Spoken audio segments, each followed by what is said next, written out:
Day 25. Hope beyond this life. Carlo believed in heaven, not as a distant dream, but as a certainty. He lived with the deep conviction that this world was not his home. That is why he did not cling too tightly to anything here. His joy came not from possessions, but from promise.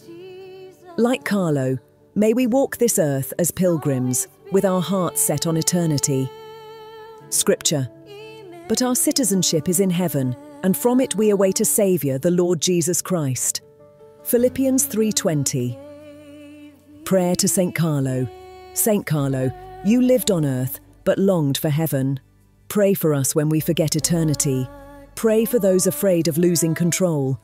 Pray for the addicted, the proud, the angry, that they may loosen their grip on earth and find peace in God.